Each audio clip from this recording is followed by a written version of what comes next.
उस खून को चावल के साथ मिलाया और वह खून मिश्रित चावल कोत्रवाई को अर्पित किया।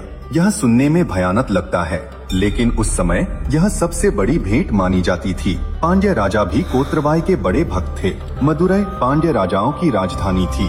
वहाँ कोत्रवाई का एक बड़ा मंदिर था। आज वह मंदिर नहीं बचा है, लेकिन संगम साहित्य में उसका उल्लेख मिलता है। हर साल पांड्य राजा एक बड़ा उत्सव आयोजित करते थे। इसे कोत्रवाई विजय कहते थे। इस उत्सव में सभी योद्धा इकट्ठा होते थे। वे अपने हथियार देवी के चरणों में रखते थे। फिर पुजारी उन हथियारों पर देवी का आशीर्वाद लेते थे। पूरी रात वेरियाट्टम होता था, ढोल बजते थे, योद्धा नाचते थे, रक्त बलि दी जाती थी। सुबह होते होते सभी योद्धा ऊर्जा से भर जाते थे। वे महसूस करते कि देवी उनके साथ है। चोल राजा सबसे शक्तिशाली थे। उनकी सेना विशाल थी, हाथी, घोड़े, रथ, सब कुछ। लेकिन चोल राजा भी कोत्रवाई की पूजा के बिना युद्ध नहीं करते थे। चोल सेना में एक विशेष टुकड़ी होती थी। इसे कोत्रवाई कट्टी कहते थे, यानी कोत्रवाई की फौज। ये टुकड़ी सबसे आगे लड़ती थी। ये योद्धा मौत से नहीं डरते थे, क्योंकि उन्हें विश्वास था कि अगर वे मर गए तो कोत्रवाई उन्हें स्वर्ग में ले जाएंगी। संगम साहित्य की एक कविता कहती है, हे कोत्रवाई, तुम जो युद्ध भूमि में विचरती हो, तुम जो वीरों को स्वर्ग में स्थान देती हो, हमें भी अपनी कृपा दो, हमें भी विजय दो। लेकिन रुकिए, क्या आपने कभी सोचा है कोत्रवाई केवल युद्ध की देवी थी या कुछ और भी? अब तक मैंने आपको कोत्रवाई का भयानक रूप दिखाया, रक्त बलि, वेरियाट्टम, नवकांडम। लेकिन सच तो ये है, कोत्रवाई दो रूपों में थी।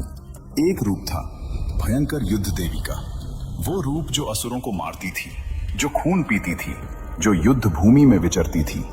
लेकिन दूसरा रूप था कोमल माता का, वो रूप जो अपने भक्तों की रक्षा करती थी, जो फसलों को समृद्ध बनाती थी, जो महिलाओं को संतान देती थी।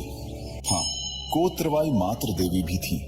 गांव की महिलाएं कोत्रवाई की पूजा करती थी, लेकिन उनके लिए देवी का रूप अलग था।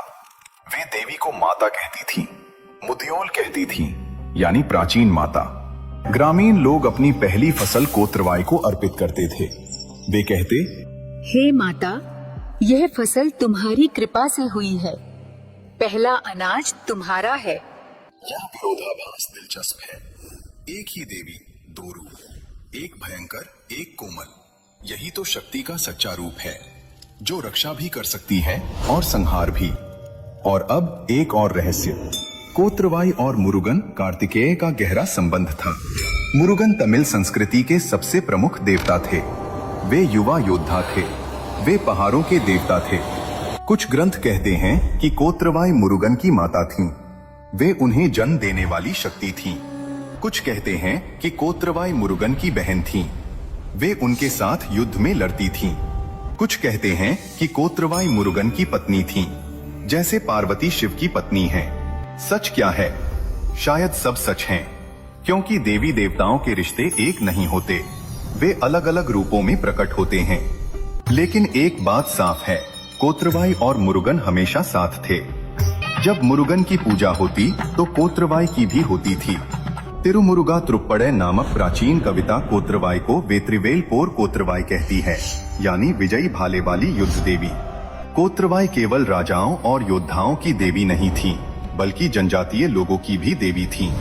तमिल क्षेत्र में ऐनर जनजाति पालय भूमि में रहती थी, रेगिस्तानी इलाकों में जहां जीवन बहुत कठिन था। ये शिकारी थे और कभी कभी लुटेरे भी। उनके लिए कोत्रवाई जीवनदायिनी थी, जो उन्हें शिकार दिलाती थीं और खतरों से बचाती थीं। जब ऐनर शिकारी जंगल में जाते तो पहले कोत्रवाई की पूजा करते। वे एक पत्थर को देवी का प्रतीक मानकर उस पर रक्त चढ़ाते, कभी अपना खून, कभी किसी छोटे जानवर का। फिर प्रार्थना करते, हे कोत्रवाई, आज हमें शिकार दो, हमारे तीर निशाने पर लगें, पहला मांस तुम्हारा है। शिकार सफल होने पर वे वापस उसी पत्थर के पास आते और पहला टुकड़ा देवी को अर्पित करते। यह परंपरा सदियों तक चली और आज भी तमिलनाडु के कुछ जनजातीय इलाकों में कुछ हद तक जिंदा है। मराव जनजाति बहुत निडर और खूंखार पेशेवर योद्धा थे। राजा उन्हें अपनी सेना में भर्ती करते थे। मराव लोगों का ईयल कोट्टम पवित्र किला नाम का बड़ा मंदिर था। जंगल के बीच, घने पेड़ों के बीच एक रहस्यमय स्थान। यहाँ कोत्रवाई की बहुत बड़ी मूर्ति थी और उसके चारों ओर भूत प्रेतों की छोटी मूर्तियां थीं। लोग मानते थे कि कोत्रवाई भूत प्रेतों की स्वामिनी भी हैं और मृत आत्माओं को नियंत्रित करती हैं।